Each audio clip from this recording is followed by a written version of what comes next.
Welcome to The Truth About Vaccines 2020, Episode 9, the final episode. We're your hosts, Ty and Charlene Bollinger. In the last episode, we analyzed what's been happening across the USA with draconian mandatory vaccine laws and removal of religious and medical exemptions. We also covered the blatant censorship and suppression of any and all anti-vaccine sentiments by big tech giants. Here's Bobby Kennedy recapping what's been happening over the past few years in the vaccine world and the censorship of any and all information that doesn't conform to the religious dogma that vaccines are safe and effective. Well, there's been a huge global drive by the vaccine industry to mandate vaccines and end public debate. So we've had a long-term censorship on network television, which receives, and in the press, which receives about almost $10 billion a year from the vaccine companies, and for advertising, et cetera. And so that allows them also to dictate content. So we've never been able to debate or discuss this issue in the mainstream press, but we were able to go to the social media. But in the last year, we've been completely shut down in social media. Google has become a vaccine company. Google now has a partnership with Glaxo. Google is making vaccines, and they're partnering with Merck. And they've completely shut down all discussion, what they call vaccine misinformation. That is not misinformation. It's information that is critical of a medical product, of a pharmaceutical product. Facebook has shut us down, Pinterest, MailChimp, all of the major social media platforms have shut us down. And then there's also been a push to mandate vaccines. This is a product that they know they could not sell in a marketplace, so they have to mandate them. And they know that they can't win the debate, so they have to censor it. And they're not even hiding the censorship.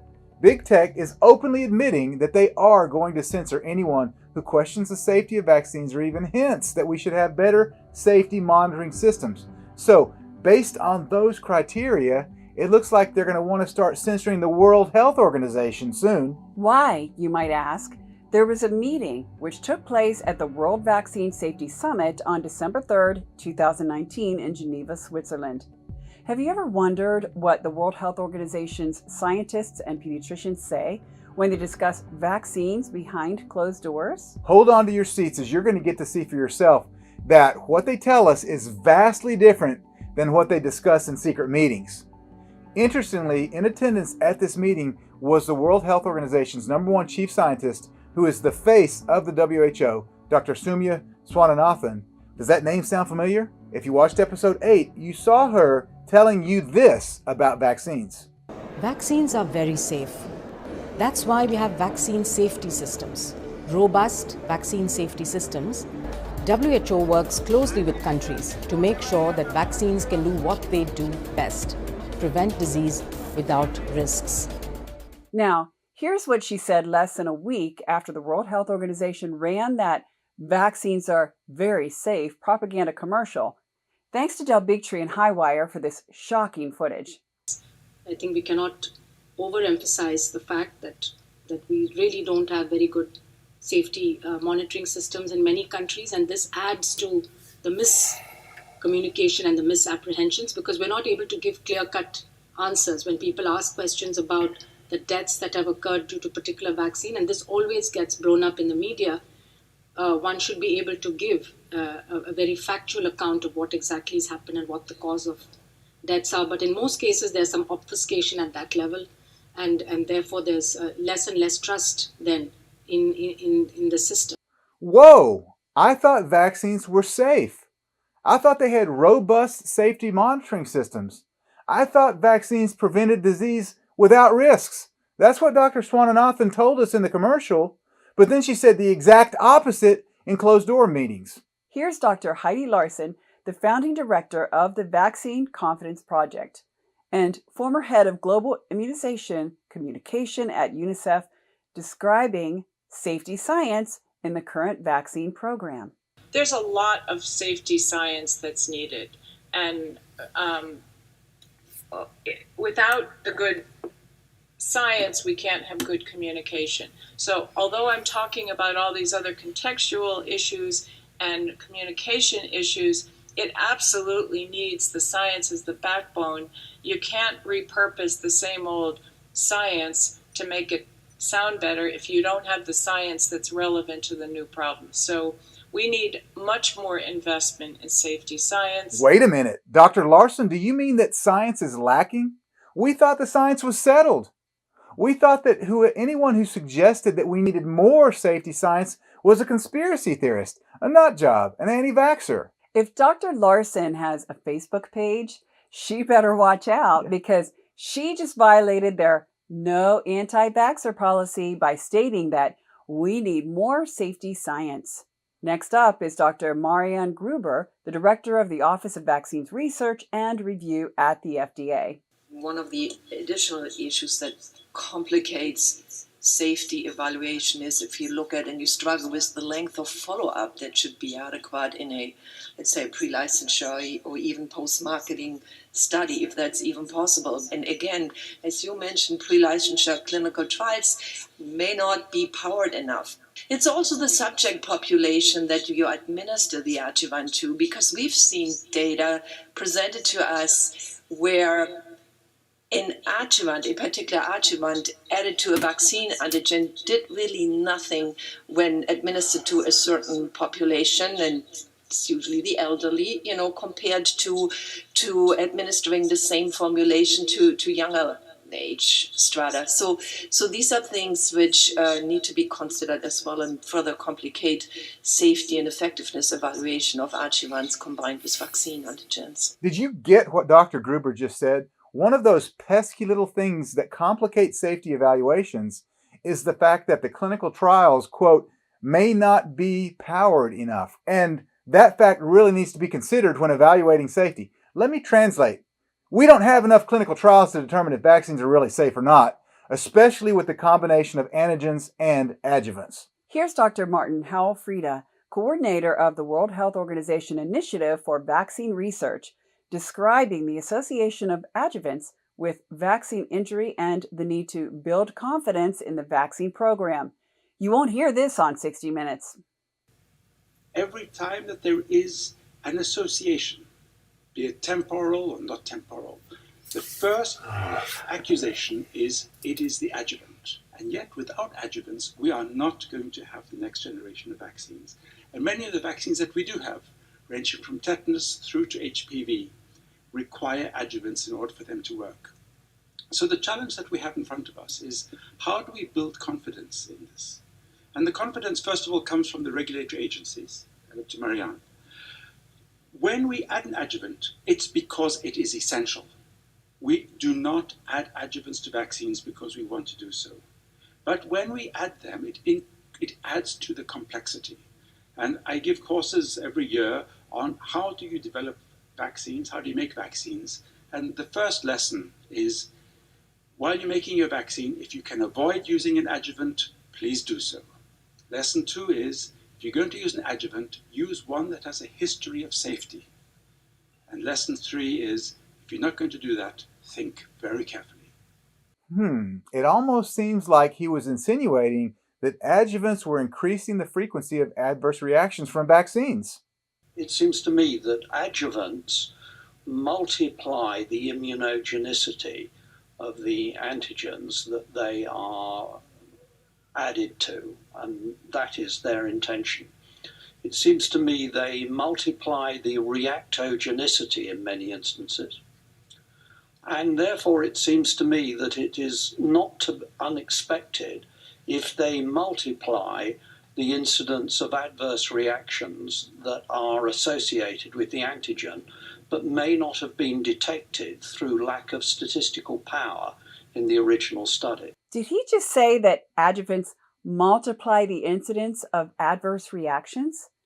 Let's see how Dr. Martin Howell-Frieda responds. You are correct. As we add adjuvants, especially some of the more recent adjuvants, such as the AS01, sapinin-derived adjuvants, we do see increased local reactogenicity. The primary concern, though, usually is systemic adverse events rather than local adverse events. And we tend to get in the phase 2 and the phase 3 studies quite good data on the local reactogenicity. Those of us in this room that are beyond the age of 50 who've had the pleasure of having the recent shingles vaccine will know that this does have quite significant local reactogenicity. If you got the vaccine, you know that you got the vaccine. But this is not the major health concern. The major health concern which we are seeing are accusations of long-term effects. So to come back to this, I'm going to once again point to the regulators. It comes down to ensuring that we conduct the phase 2 and the phase 3 studies with adequate size and with appropriate measurement. Let me translate what he just said. When it comes to adjuvants and vaccines, we know when there are local reactions, like when you get a shot like in the shoulder and you get swelling at the point where you got the injection. But we have no freaking clue about systemic adverse events. And we really do need to design some phase 2 and phase 3 studies with adequate size and appropriate measurement to help us figure out if vaccines cause long-term adverse events. Wait. Is this the same organization that 1 week before this summit had released a commercial stating vaccines are safe and they prevent disease without risk? Wow. Yeah. So here's a response from Dr. David Kaslow about this small, in other words, inadequate sample sizes and the, quote, tyranny of small numbers. Listen to this. So in our clinical trials, we are actually using relatively small sample sizes. And when we do that, we're at risk of tyranny of small numbers, which is you just need a single case of Wegener's granulomatosis, and your vaccine has to solve Walt's. How do you prove a null hypothesis? And it takes years and years to try to figure that out. So it's a real conundrum, right? Getting the right size, dealing with the tyranny of small numbers, making sure that you can really do it. And so I think one of the things that we really need to invest in are kind of better biomarkers, better mechanistic understanding of how these things work so we can better understand adverse events as they come up. Did you get that? Dr. Kaslow mentioned that since their sample size is so small when monitoring adverse events, that if one person is seriously injured, it takes a while to massage the numbers to make it appear that the vaccine is safe, and that's a real conundrum. And one of the needed investments is better biomarkers and a better understanding of adverse events. I thought they had already invested in the safety monitoring system, but here we have the third or fourth person at this summit admitting they actually do not have safety systems in place. And those are the people, they're not just people, these are the doctors and scientists who create vaccine policy for the world at the World Health Organization. Some of the doctors in attendance appeared truly concerned about these admissions. Here's a very good question from Dr. Basi Akposon from Nigeria. I cast back my mind to our situation in Nigeria, where at 6 weeks, 10 weeks, 14 weeks, a child is being given different antigens from different companies. And these vaccines have different adjuvants, different preservatives, and so on. Something crosses my mind. Is there a possibility of these adjuvants, preservatives, cross-reacting amongst themselves? Have there ever been a study on the possibility of cross-reactions from the panel members that you can share the experience with us? Wow, great question. Dr. Akposon is truly concerned about his people in Nigeria and the adverse cross-reactions that can occur from injecting them with multiple vaccines with multiple adjuvants and multiple antigens. Have studies ever been done on using multiple vaccines in combination? One of the doctors had that exact same question at the ACIP meeting in February of 2018. FYI, ACIP is the acronym for Advisory Committee on Immunization Practices, which is an arm of the CDC.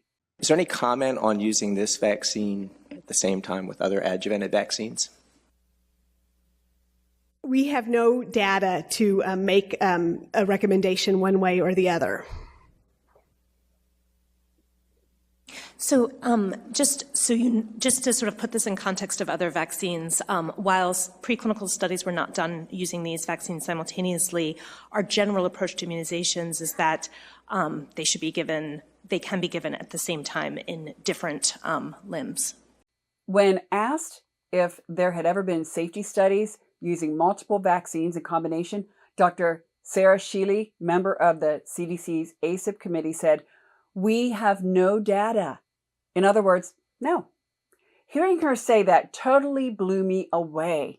I was literally speechless. And apparently so was the crowd at the ACIP meeting, because right after her comment, there's a long, awkward silence. Yep, and then Amanda Cohn says, although we've never done studies on multiple vaccines given at the same time, which is most vaccines today, their general approach is that multiple vaccines with multiple adjuvants and multiple antigens can be given at the same time, as long as they're given in separate limbs.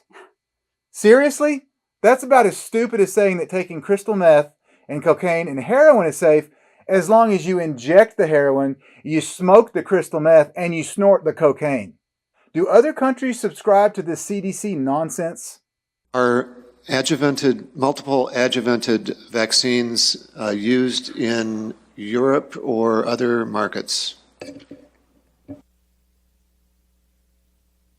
Dr. Ward, do you want to comment? Not to my knowledge.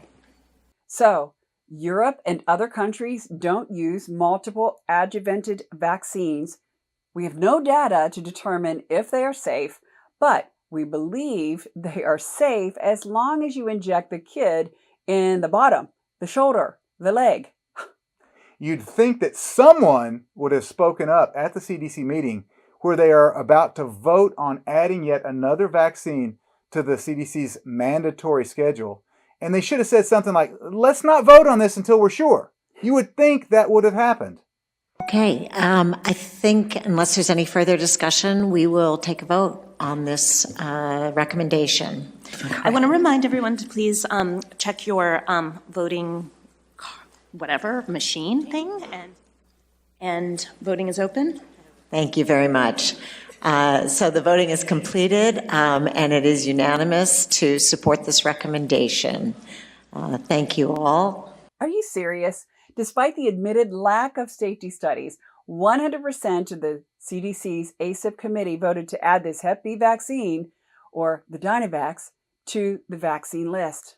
Be sure to check your voting whatever machine thingy. The thingy. Here's an interesting post-vote exchange. And does anybody around the table, we don't need to go around and verify our votes, but does anybody have any comments they wish to make about their vote? Dr. Simmons?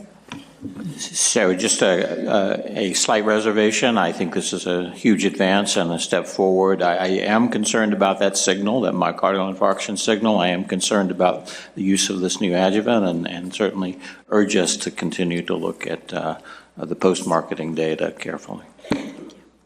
Dr. Hunter? Just a question about that. How soon would we be getting that post-marketing data update here? There's two kinds of data. The vaccine safety data link data will require people to be using the vaccine to develop substantive database.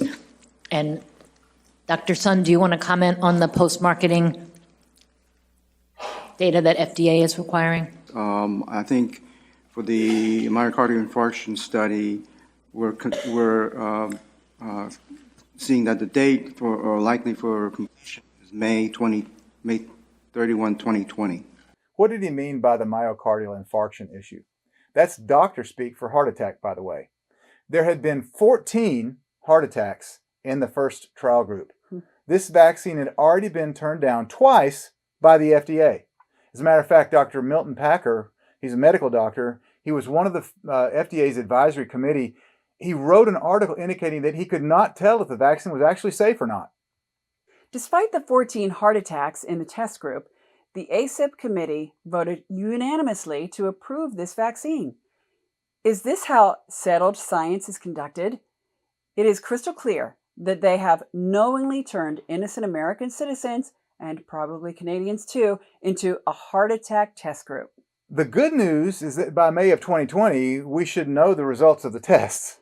Is it any wonder that people have lost confidence in vaccines. The other thing that's a trend and an issue is not just confidence in providers, but confidence of healthcare providers. We have a very wobbly health professional frontline that is starting to question vaccines and the safety of vaccines. When the frontline professionals are starting to question, or they don't feel like they have enough confidence about the safety to stand up to it, to the person asking them the questions. I mean, most medical school curriculums, even nursing curriculums, I mean, in medical school, you're lucky if you have a half day on vaccines, never mind keeping up to date with all this.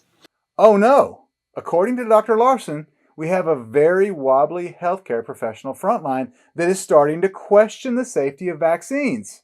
Even though we have no safety studies, we can't let that happen. Poor medical professionals, they just lack confidence to answer questions from moms and dads because in medical school, this is a quote, "You're lucky if you've had half a day on vaccines." Are you starting to feel like we're getting snookered when it comes to vaccine safety? It's time to stand up to the tyranny, and it's time to stand up to the lies. Vaccines are the #1 health freedom issue of our day. There's no doubt about that. And we need your help to continue our mission that began over 2 decades ago. Have you benefited from the documentary thus far? Are you enraged that groups like ours who are trying to spread truth are being heavily censored? If you've learned something new, been inspired or angered, and want to help save lives or just love how it feels to support a good cause, then please consider owning the complete docuseries. And when you purchase today, we'll give you an extra set of DVDs and books to give to your friends, family, or even pediatrician. Your support allows us to continue spreading the truth for free, just like we're doing right now. Here's Bobby Kennedy explaining why vaccines do not need to be safety tested. Well, they said if we call it a medicine, all medicines under the law have to be safety tested against a double-blind placebo randomized test, usually for 5 years. We can't do that. So we're going to call them something different. We're going to call them biologics. And we're going to make it so they don't have to be tested at all. And the industry, when it exploded in 1989, took advantage of that loophole. And they brought all of these new products to market. None of them have been tested. Not one of the 72 vaccines currently on the schedule, mandated for our children, has ever been tested against a placebo. That means that nobody can scientifically tell you what the risk profile of that product is. Nobody can tell you that that product is going to save more lives than it can take with any scientific basis whatsoever. And how can we, as a society, as a government, as a Democratic Party, be mandating products for our children when we cannot tell them what the risk is of that product? Now, all of the vaccines on the schedule and every medical product are required to put their whatever safety tests they do. And many of them say not one has ever used a placebo, but some of them do safety testing anyway. Maybe like the polio vaccine for 48 hours. The hepatitis B vaccine that's been given to every child in this country the day they're born, 5 days. That means if that baby dies on day 6, it never happened. If the baby gets a seizure on day 6, it never happened. If the baby gets food allergies and are diagnosed 3 years later, or autism or autoimmune disease, it never happened. That way they can say that they're safe. The weird thing was there was one vaccine, the MMR, the vaccine that all of this hoopla is about, that was the only vaccine that has no safety testing listed on its insert. And for many years, Dell and I have been saying, that's weird. Did they not do any? Or what happened? So we sued HHS. And we said, where is it? Is there any safety testing for the MMR? So 3 weeks ago, they gave us the safety testing. There were 800 kids. Normally, you have 20,000 kids in one of these, 20,000 subjects. There's 808 separate tests for 100 each for a drug that they are going to give to billions of people. And the testing lasted only 42 days. 50% of the kids who were involved in that study had gastrointestinal illnesses, serious ones, some of them for the full 42 days. And 50% had respiratory illnesses, some of them for 42 days. This is a product that is worse, according to its own records, than the illness that it's pretending to prevent. There are already studies that are showing all around the world that people who have measles as children, let me say this the right way, people who did not have measles as children and were vaccinated for measles, they have a 67% increased risk of developing non-Hodgkin's lymphoma. They have a 333% increased risk of developing Hodgkin's lymphoma. And if a woman had measles and mumps as a child, her risk of ovarian cancer is cut in half. We're talking right there, simply by having these natural infections as children, we just saved tens of thousands of lives, if not hundreds of thousands of lives in America alone. Yet they want to talk about some immune-suppressed child, the one child out there that may get the measles. By the way, no deaths. Measles has killed no one in any of the outbreaks over the last decade. Even though there's this heightened stress, yet hundreds of thousands of people are dying of these cancers that science is showing if you just had the childhood measles infection and mumps, your body was actually being primed to protect you from cancers. Heart disease. Most of the studies show that at the very minimum, you would cut down heart disease by 10% if people had measles and mumps as children. That right there, that kills, I think, 650,000 people a year. You just saved 65,000 people by simply letting a child get the measles. Those are the discussions we should be having. And so when we talk about trivial childhood illness, it's not only taking vaccines that are toxic, incredibly toxic, for a trivial childhood illness like measles or chickenpox or rotavirus or things like this that really don't kill people living in a modern country like we live in. It's worse than that. Not only are we adding toxins to our body, we're stopping our body from being designed to protect us from much more serious issues in our future. Del is absolutely correct. Studies are showing that natural exposure to measles and mumps and other childhood diseases like chickenpox confers protection from much more serious conditions like cancer and heart disease. Were you aware that Del's Informed Consent Action Network and Bobby Kennedy teamed up to take on the DHHS for vaccine safety violations? The lawsuit brought forth evidence that vaccine safety has been neglected for over 30 years. Here's the scoop. The National Childhood Vaccine Injury Act of 1986 requires DHHS to take responsibility for improving the efficacy and safety of vaccines, and it charged them with continuous monitoring and improving of adverse event reporting. The DHHS is also tasked with providing a report on improvements by the Mandate for Safer Childhood Vaccine Clause to Congress at least every 2 years.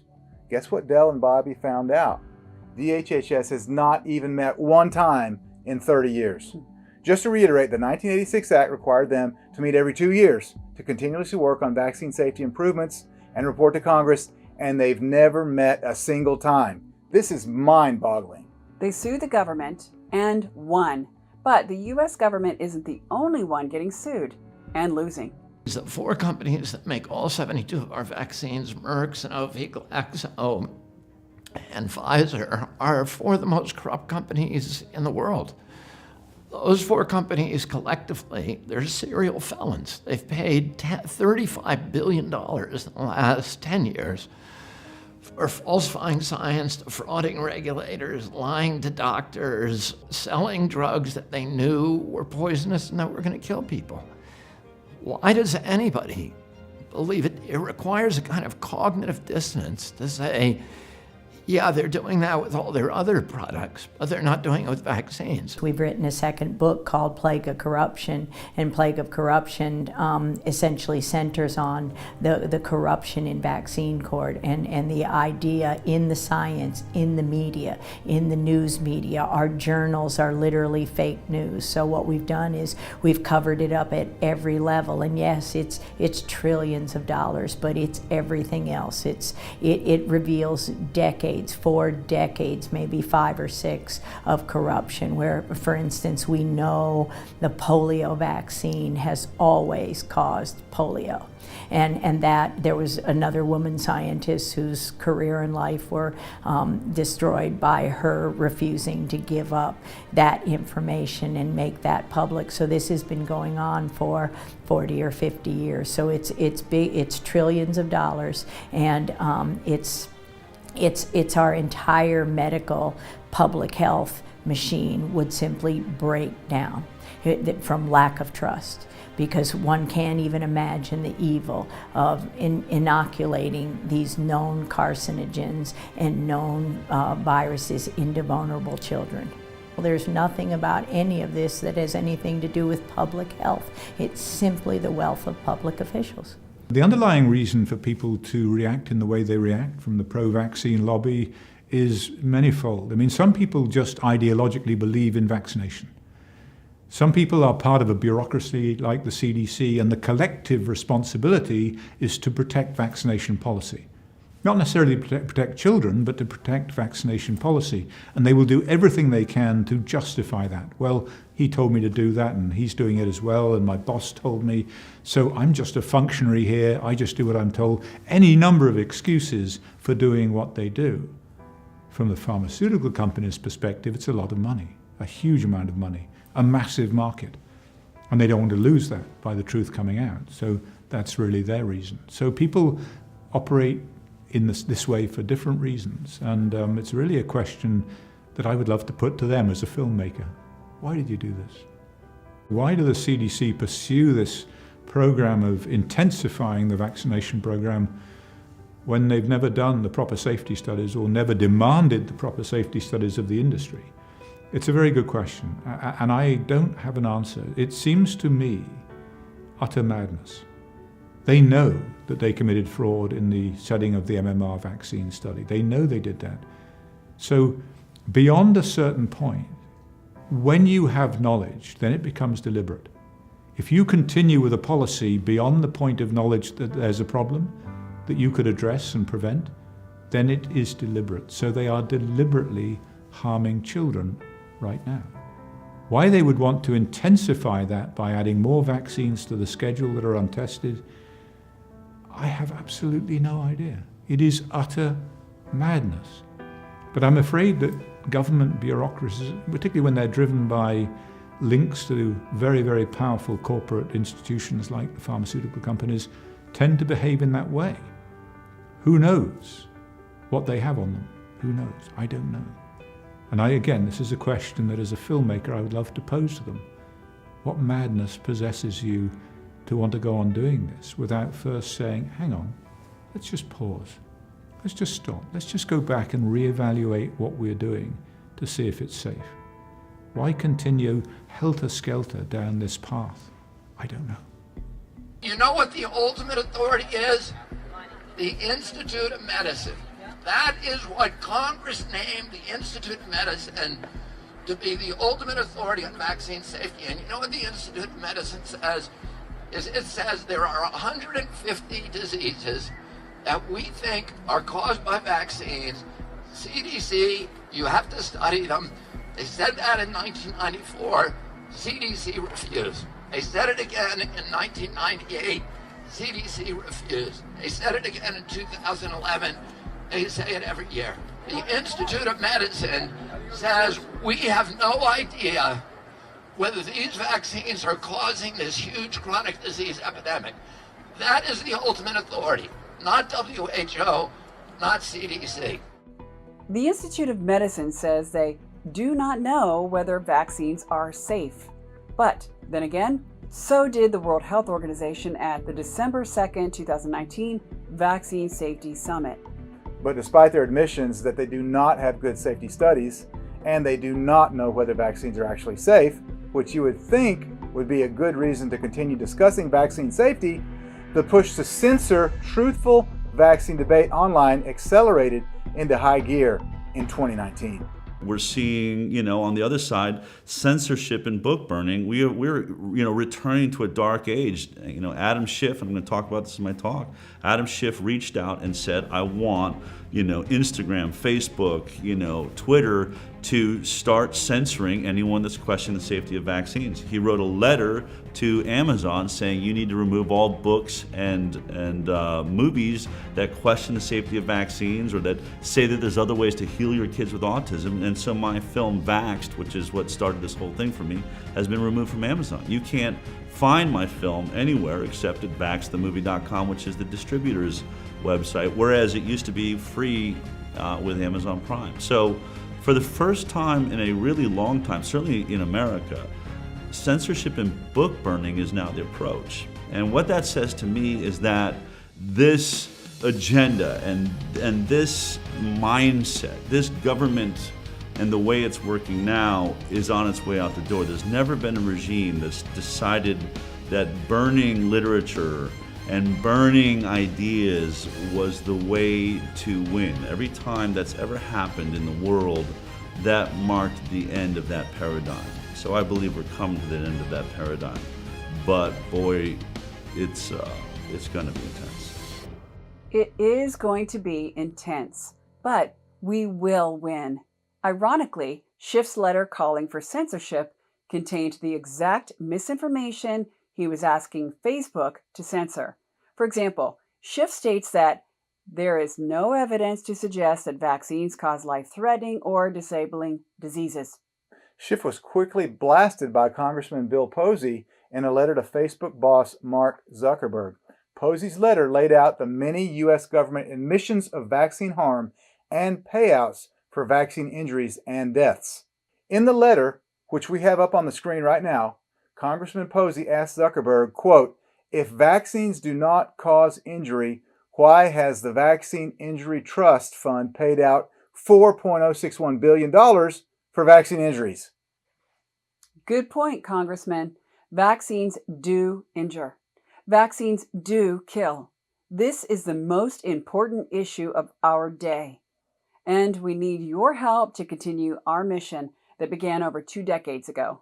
Have you learned something new from this documentary? Are you enraged that groups like ours who are trying to spread truth about vaccines are being heavily censored by social media and tech giants? Then please consider supporting our cause by owning the complete series. And when you purchase today, we'll give you an extra set of DVDs and books to give to your family, your friends, or even your pediatrician. Your support allows us to continue spreading the truth for free. Also, we're going to donate a portion of each sale to charities that are dedicated to spreading the truth about vaccines and keeping our kids safe. Simply click the banner below to join the movement and support our mission. Thank you in advance. It's no coincidence that a whole host of chronic and debilitating diseases, neurological disorders, and autoimmune diseases began to skyrocket in 1989 with the tripling of the CDC's childhood vaccine schedule. There's a list of those diseases, which is the list of diseases that suddenly became epidemic in 1989. And the exact same list, every one of those diseases, is listed as a side effect on the vaccine inserts of the manufacturers. So, and by the way, the 20 top selling pharmaceutical drugs for those 4 manufacturers are drugs that are marketed to treat a disease that is listed as a vaccine side effect on their own products. Those companies are making $50 billion a year selling vaccines. When I was a kid, it was $270 million. Today it's $50 billion. and they're making $500 billion a year selling the drugs that treat those diseases. And they have gotten us into this mass psychosis where we have accepted this Satan's bargain of trading a few harmless, self-limiting childhood rashes, measles. I'm a measles survivor, right? Thank God. Chicken pox. Everybody got it. Mumps, rubella. Nobody cares. All of those diseases, we've traded those diseases, which are pharmaceutical. You know what the treatment for measles is? Vitamin A. You think you can patent it? No. So instead, we've traded those self-limiting diseases that last a week, keep you out of food. The cure is chicken soup. And we've traded those for a series of chronic lifetime illnesses that have our kids on diabetes medication, on arthritis medication, on ADD, Adderall, albuterol inhalers, Advair inhalers, EpiPens, all of this crap, which they are now addicted to for the rest of their life. And those same pharmaceutical companies have turned them into permanent consumers of their high-priced products. They had a perfect business model that is not good business for America. And someone, whatever side of the aisle they're on, needs to get that. And if they don't get it, they don't get the vote. They don't get voted in. And that's it. And nothing else matters. This is the issue. This is the issue of the moment. And the presidential election must be decided upon this issue. I believe that vaccine freedom and the vaccine injury and everything we've talked about today should be at the front of every single candidate in the 2020 election for any race in any city, any state, and certainly at the presidential level. I think vaccinations is the most important discussion, period. I was a progressive liberal my whole life. I grew up in Boulder, Colorado. I'm an environmentalist. I think that we are polluting our air and our water and our food supply and the earth. And I think we should care about that. Our children have to grow up in it.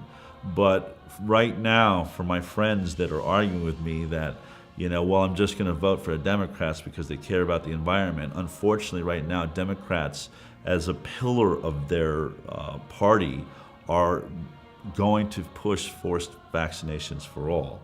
It's essentially the writing's on the wall. And so I say to them, I get it. The earth is a problem. We should be looking at it. I don't want polluted air and water. But we're talking about the very elements we're trying to keep out of our air and our water and our food being injected directly into our bodies. If you just let your family members know and to wake people up and also to wake up our younger generation, that they be aware. I think that's what's really going to make this difference, is that the next generation is aware of what's going on. And once we start that momentum, I don't think there's any stopping it. I've had my eyes open so much and been able to help my family too, and that's the great part, where my own family members are tuning in and watching the events. And I think really my mom watching The Truth About Vaccines, which I forgot to say on stage, is what opened her eyes. It wasn't any of the movies, not that those aren't great that people have put out, but it just, different things grab different people. And she watched The Truth About Vaccines, and me being vaccine injured, having had encephalitis at 3 months from the DPT, really, she finally saw the light, and that was so important. So I'm so grateful that it's impacted my lives, because it's made it easier for me to coexist with my family members, because now they're seeing the light as well. Anything that goes against orthodox mainstream medicine, which is the drugging and carving up of people and injecting them through vaccines, that whole system's done, dude. They're hanging on by just a thread, and the only thing that's keeping them alive is the controlled media and the bought out politicians. So again, it's only a matter of time. More and more people wake up, because if you can't see that sinking ship, which it is, and again, let me give kudos to medicine where they deserve it. They are great at emergency crisis. Like, you get burned, third-degree burns, or you're having a heart attack, or you just get crushed in a car accident, you're going to go to emergency room. That's what they're great at. They're good at emergency crisis care. But they should stay the heck out of healthcare because they have nothing to provide health to anybody. And that's why they're so desperate right now. And that's why you see all these measures of censorship, because they know they're losing the game, because there's no way you can perpetuate this myth anymore. It's just, it's done. We need to reevaluate public health. We need to redefine the fact that public health needs to be more than just high vaccination rates and low infection rates of a very short list of infections. We need to look at a complete moratorium on the entire vaccination program because of all these known contaminants and all these things that we may be causing autoimmune disease, neurologic, and cancer type of problems. And we need to actually take action and get involved and stand up against all of these things that are taking away our rights to refuse. If you do not speak, if you are afraid to speak, then you are a part of the problem. And you will never, ever forgive yourself if we lose this. And you watch your children getting sick because they're being lined up to be injected with things they have no control over. And you're getting Parkinson's and Alzheimer's and dying earlier and sicker on more and more drugs because you can't stop the injections the government is giving you. When you're laying in your bed and that's happening, you say to yourself, you know what? I probably should have said something. Let's not find ourselves in that position. We're being called upon right now, the way our founding fathers were called upon, to stand up for what this country believes in, why we're here, and what this world should be celebrating, which is pure, complete, total liberty and freedom. I'm from University of Virginia, and in the 1770s, Thomas Jefferson and the people who wrote the Constitution and the Declaration of Independence were in part upset because the Church of England said, if you don't worship at the Church of England, you don't go to school. Well, that, now in 2020, if you don't worship at the Church of Big Pharma, you don't go to school. You don't participate in our freedoms. If that's not at the basic level of the Constitution and everything our country stands on, I just don't know what is. We have to protest. It is absolutely imperative that at every level we protest and we refuse. We simply have to refuse in numbers that are sufficient to terrify the politicians into doing the right thing. It has to be the case that we say to the politicians, you work for us, not the pharmaceutical companies, and we are going to determine whether you are elected or not. And we will elect only those people who will look after our interests and not those of the pharmaceutical industry.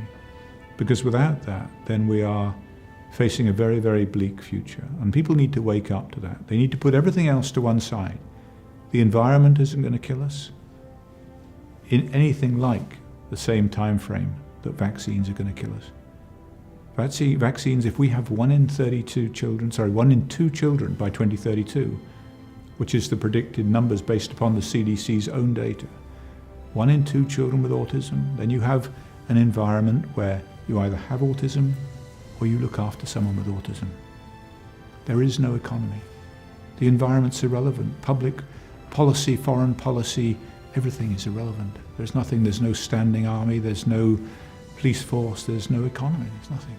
And so that's what we face. And people, it's so enormous that people really can't even conceptualize where we are. But I've watched this emerge over the last 20, 30 years.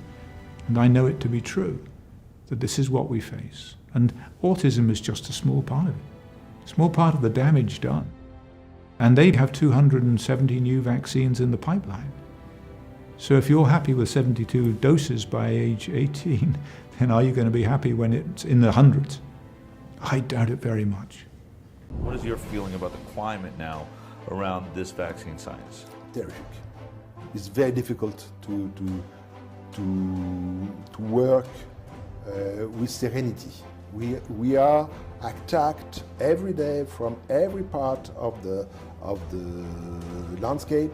The general press is aggressive, the health authorities are aggressive, the government is not supporting, and it is a difficult issue. But it is such an important issue that we must insist. We must insist. We agree with Dr. Roman Girardi. We must insist. We are at a crossroads. The time is now to stand up to tyranny and fight for truth and freedom. An unprecedented attack on civil liberties and the right to dissent is being led by a new privileged ruling class whose power is not derived from aristocratic titles, wealth, and political influence linked to genetic heritage and ownership of land like it used to be. The power of the new ruling class in America is derived from academic titles, wealth, and political influence linked to corporatized government that seeks ownership of our physical bodies primarily through vaccines. The kingpin of the accelerating global vaccine agenda is the Bill and Melinda Gates Foundation and their brainchild, the Global Alliance for Vaccines and Immunization, which they launched in 2000 to increase and improve vaccine delivery globally. The Bill and Melinda Gates Foundation is the world's largest private foundation with more than $50 billion in assets. It's the second largest donor to the World Health Organization next to the United States government. The Gates Foundation's $10 billion investment in the decade of vaccines ushered in the darkest period in medical history. Between 2010 and 2020, an obscene amount of money was intentionally directed at creating the vaccine propaganda machine that has us at this current crossroads right now. The propaganda schemes and methods unleashed by the decade of vaccines has inflicted incalculable damage on the people of the world by inciting hatred, marginalization, and the vilification of anyone who questions the safety of vaccines. It is during this decade of vaccines that we've reaped the bitter harvest of philanthropic wealth wielding its power against the people, against truth, against honest science, and against health freedom. If your life has not been touched by an adverse vaccine reaction, there is no guarantee it won't happen tomorrow. Government electronic medical records tracking systems are monitoring every vaccine you do and do not take, and many new vaccines are being developed by industry and government that will be mandated for children and adults alike. Isn't it long past due that we draw a line in the sand on this web of deception and lies? Unjust laws enacted today can be repealed tomorrow, but only if we wake up, if we stand up and we never ever give up. And it's vital that you join with us to wake up your friends, your family, and even your pediatrician and your local politicians. And the best way you can wake them up is by owning the entire docuseries, because when you purchase today, we'll give you an extra set of DVDs and books to give to your friends, your family, pediatrician, even local politicians. Please consider owning the complete set today. Your support allows us to continue spreading the truth for free, like we're doing right now. And also, we're going to be donating a portion of each sale to charities that are dedicated to spreading the truth about vaccines and keeping our kids safe. John Stuart Mill once said, "The only thing necessary for the triumph of evil is for good men to do nothing." It's time for you to do something. It's time for all of us to band together, stand up against tyranny, and fight for health freedom. Simply click the banner below to join the movement and to support our mission. Thanks in advance, and God bless. We wanted to take a moment to address the coronavirus and the vaccines which are already in the pipeline. The move to start human trials of coronavirus vaccines without proper animal safety studies has prompted outcries already. Even the most vocal vaccine proponents like Paul Offit and Peter Hotez, they're now saying that skipping the animal studies could result in unacceptable risks. It's bizarre, but we actually agree with both of these men on this issue. We'll address the coronavirus vaccine more in a moment, but first, we wanted to address some of the potential misinformation about COVID-19, coronavirus, which has drastically affected the way we live our daily lives here in the United States and across the globe. Much of the USA and the world is in lockdown, self-quarantine, and previously jam-packed places like Grand Central Station, which used to see millions of visitors a day, and airports, which were previously bustling, are now virtually empty, with thousands of flights being canceled every day. Basically, coronavirus has created a bunch of ghost towns. We already showed you in episode 8 how the mainstream media tends to be all in the same script. So, Is it possible that they are all on the same script with COVID-19? For example, toward the end of March, when New York City became the epicenter of the coronavirus outbreak, in the United States at least, Governor Cuomo was calling for more ventilators and more hospital beds, since he said it had become a war zone in New York City. On multiple channels, we were shown this footage, which appeared to be of a semi-busy ICU at New York City in a hospital. However, we soon discovered that it wasn't actually New York City. That was footage previously shown by Sky News of Italy on March 22nd, 3 days before. Check it out. You can see the CBS broadcast of March 25th on the top and the Sky News broadcast of March 22nd on the bottom. Same footage. And by ICU standards, not really all that busy. But maybe all the mainstream media was given the wrong footage?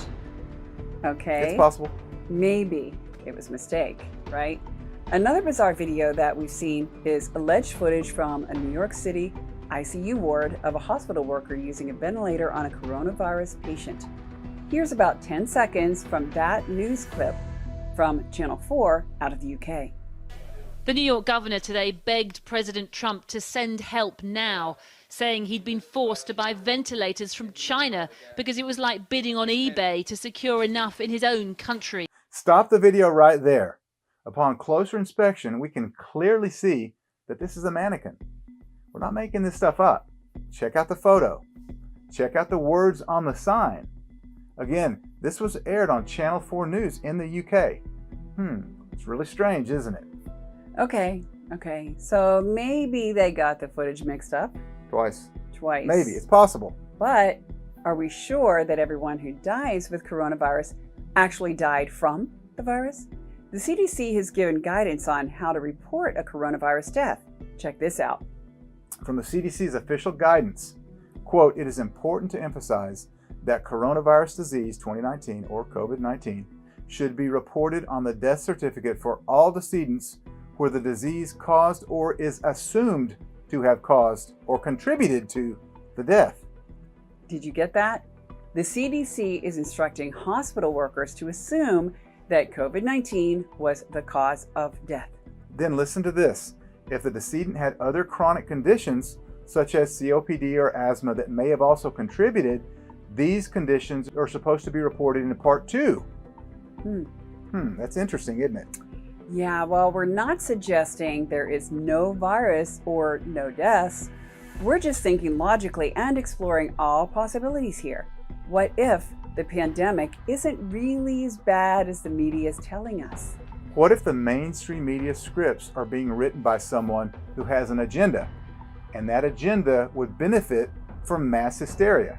Is it possible that the end game is for Big Pharma to make billions on a vaccine to prevent a future pandemic?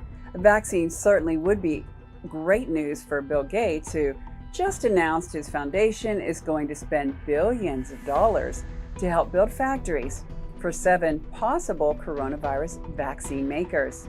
Spend is probably the wrong word there. Invest is more like it, right?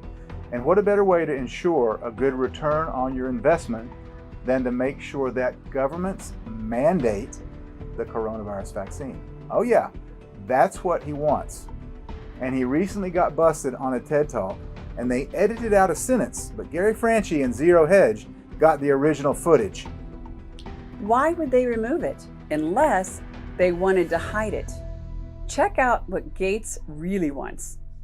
Eventually, what we'll have to have is certificates of who's a recovered person, who's a vaccinated person, because you don't want people moving around the world where you'll have some countries that won't have it under control. Sadly, you don't want to completely block off the ability for those people to go there and come back and move around. So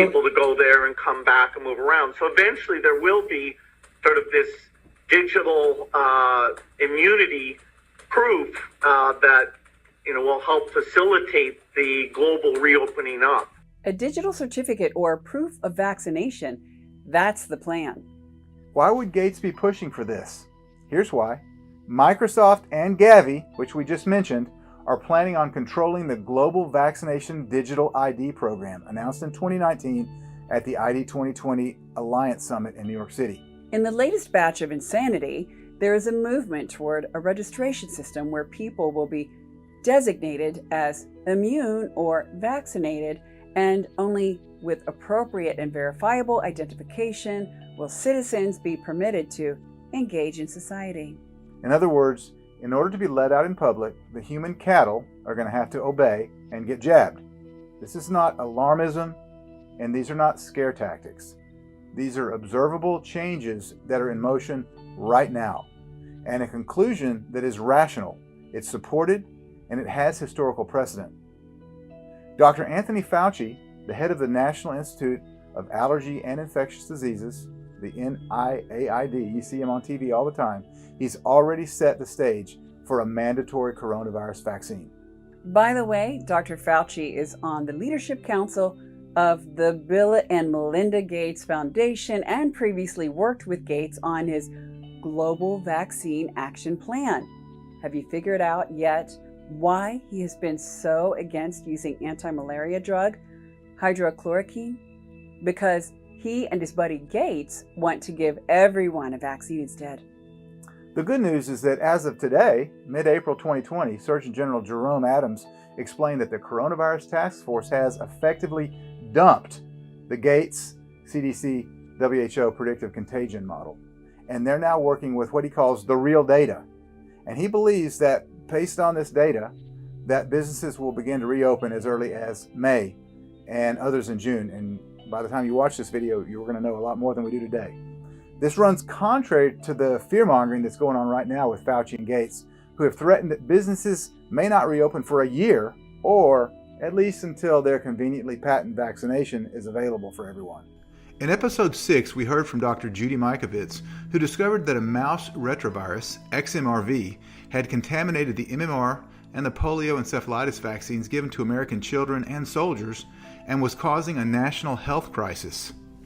She wanted to sound the alarm, but she was silenced by the powers that be and instructed to sign a paper stating that her studies finding retroviruses in vaccines were fraudulent, even though the studies were legitimate. Due to her ethics and convictions, she refused, and as a result of refusing to lie, she had all of her research illegally confiscated.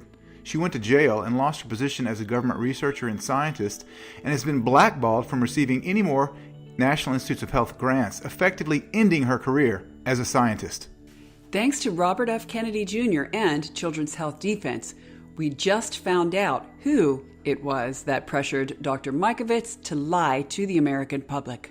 What Tony Fauci, Ian Lipkin, and Harold Varmus did was pressure me to be silent and withdraw our manuscript. I refused again.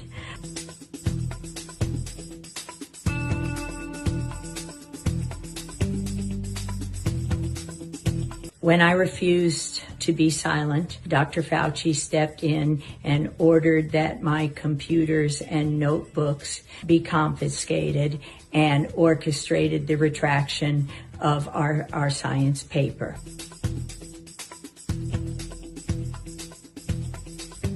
He then removed all of my funding and prevented me from getting a job in government research from 2012 forward. So that's how Dr. Mikovits, a woman of integrity and honesty, was repaid for trying to help us. Fauci made her pay for not lying about XMRV, which remains in American vaccines. It's likely that hundreds of millions have been injected with these contaminated vaccines. And hundreds of millions have also been exposed to COVID-19. Did you know that in 2015, under the Obama administration, $3.7 million was transferred from National Institutes of Health to the Wuhan Institute of Virology to study the coronavirus? President Trump just announced that this is under investigation. Let's listen to Dr. Buttar discussing this topic. It goes back to 2014. The U.S. government decided, based upon certain virologists at that time, saying that, look, there's no justification for this kind of research. There's a potential for it to cause harm, cause a pandemic. So there's no justification for us to do this type of research. So the government passed a moratorium in 2014.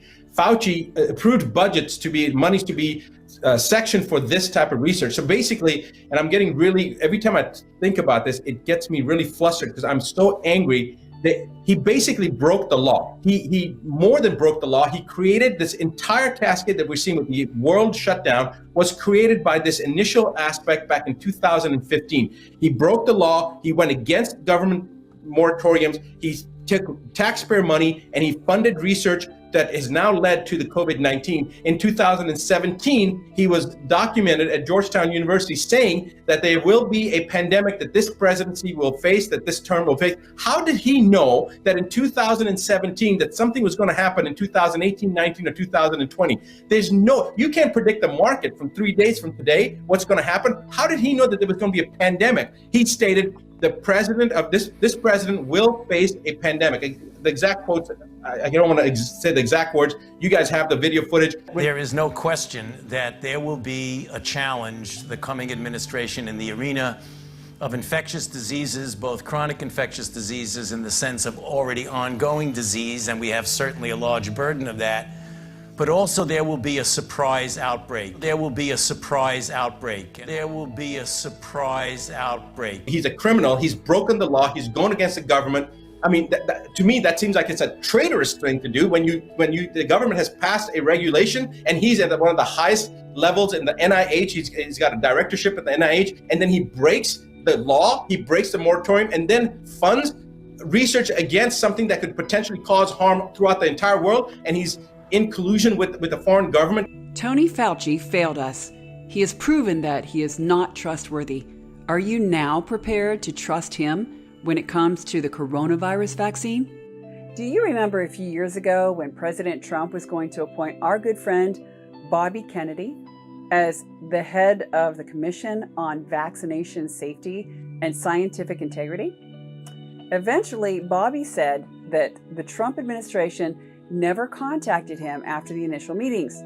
We always wondered why President Trump seemingly dropped the ball on this issue. Here's one of the reasons why. Then the second time I saw him was the March after that, so March 2017 in the White House. In both of those two meetings, he asked me if vaccines weren't a bad thing, because he was considering a commission to look into ill effects of vaccines. And somebody, his name is Robert Kennedy Jr., was advising him that vaccines were causing bad things. And I said, no, that's a dead end. That would be a bad thing. Don't do that. So Gates told Trump, no, that's a bad thing. Don't do that. Do not investigate vaccines. Why? Well, you might find that they were cultured in aborted fetal tissue. And that includes the coronavirus vaccine coming to a doctor's office near you. That's right, Moderna's mRNA 1273 vaccine, which they are racing to bring to market, was produced using HEK 293 aborted fetal cells. Who elected these guys as health dictators so that they could sink so many of America's freedoms? That's right, nobody elected them. Earlier in this episode, we saw some behind closed doors footage from the World Health Organization Vaccine Safety Summit in December 2019, where they admitted that they do not have good safety studies on vaccines and they do not know how many people that vaccines have killed. In light of these stark admissions, one would think that the WHO would be reticent to push any more vaccines until proper safety studies have been done, right? No. Check out this shocking video clip from Dr. Michael Ryan from the World Health Organization, who leads the team responsible for treating COVID-19. In most parts of the world, due to lockdown, most of the transmission that's actually happening in many countries now is happening in the household, at family level. In some senses, transmission has been taken off the streets and pushed back into family units. Now we need to go and look in families to find those people who may be sick and remove them and isolate them in a safe and dignified manner. Just so you know, we're coming to your house, seizing your children, removing them from the house by force, and isolating them in a safe and dignified manner. I don't think so, Dr. Ryan. That may work in the UK, but you try that in the USA, and you're going to find out that the majority of us still believe wholeheartedly in all the amendments listed in the Bill of Rights. Sadly, the United States Constitution really doesn't seem to matter anymore. According to Dr. Ron Paul, what is most dangerous throughout this coronavirus pandemic is that although this virus will eventually disappear, the assault on our civil liberties is not likely to be reversed. From this point on, whenever local officials, county officials, state governors, or federal bureaucrats decide there is sufficient reason to suspend the Constitution, they will not hesitate to do so. Anyone who challenges the suspension of the Constitution for their own good will be labeled unpatriotic and perhaps even reported to the authorities. Dr. Paul continues. He says the government is justified in canceling the Constitution, we are told, because we are in an emergency situation caused by the COVID-19 virus. But do people forget that the United States Constitution itself was written and adopted while we were in an emergency situation? Did the framers of the Constitution fail to add an 11th Amendment to the Bill of Rights saying, oh, by the way, none of this really counts if we get sick? Of course not. Those who wrote our Constitution understood that these rights are not granted by the government, but rather by our Creator. Thus, it was never a question as to when or under what conditions they could be suspended. The government had no authority to suspend them at all because it did not grant them in the first place. Wake up, people. Don't go radio silent on this issue. It's time to stand up to the medical tyranny. It's time to draw the line in the sand. I'm so proud of the people in my home state of Texas for drawing their line in the sand, as they recently came out in droves to protest the loss of liberty and the draconian quarantine laws that are violating our constitutional rights. Will you stand up and defend vaccine freedom here in America and across the globe? It's your health, your family, your choice, and our mission continues. No forced vaccination, not in America, not on our watch. We conclude with this telling quote from Bobby Kennedy, which he made during his acceptance speech when we gave him a Lifetime Achievement Award in December 2019 here in Nashville. People talk about big government and how it's a threat to democracy. And it is a threat. When government can spy on you like our government is doing to us today, when they can torture people, which is something America never allowed, when they can read our mail and store our emails and do all this stuff, when they're, everybody knows it's a danger. But the biggest danger from the beginning of our country's history, the perception under our most visionary, beloved political leaders, was that the bigger threat to American democracy was outsized corporate power. Thomas Jefferson fought like hell to make sure corporations could not get charters, because he said they are eternal, they have no soul, and they will grow, and they will overwhelm democracy. And if you let them form with these, with these limited liability charters, we will regret it, and our democracy will not survive.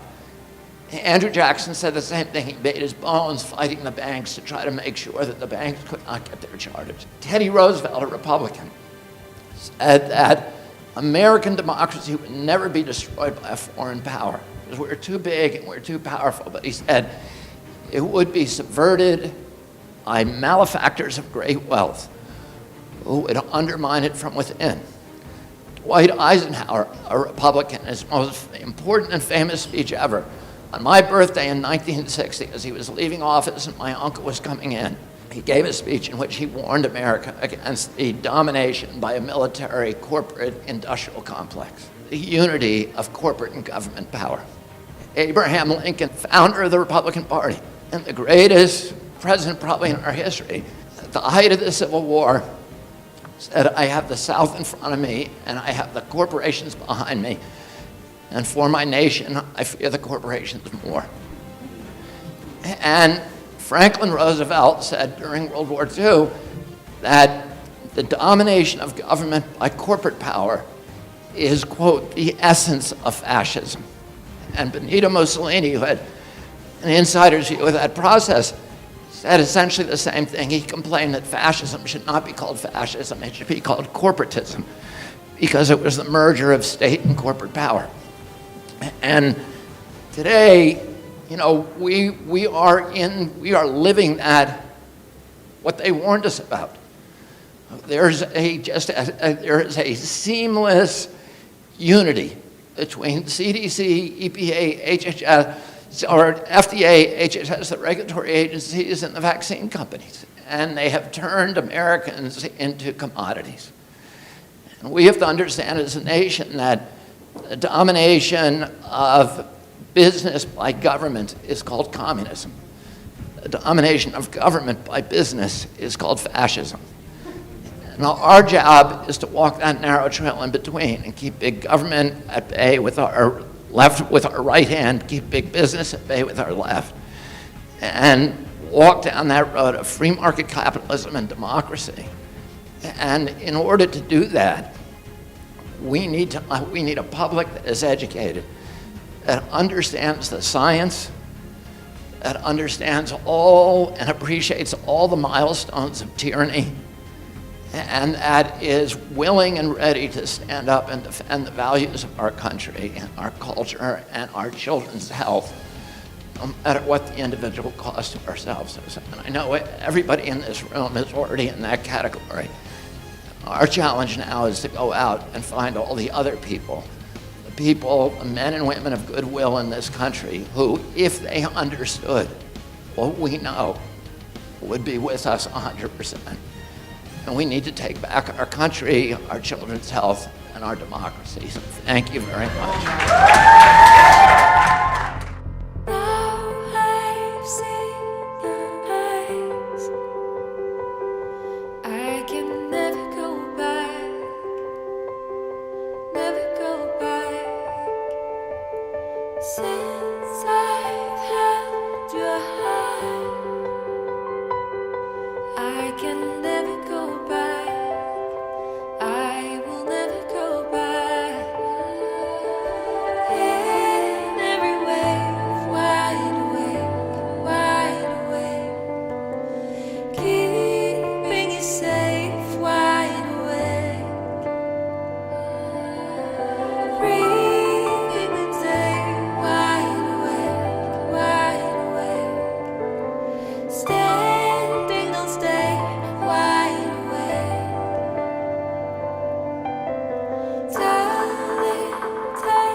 Children are being injured. People are marching. Thousands are here today.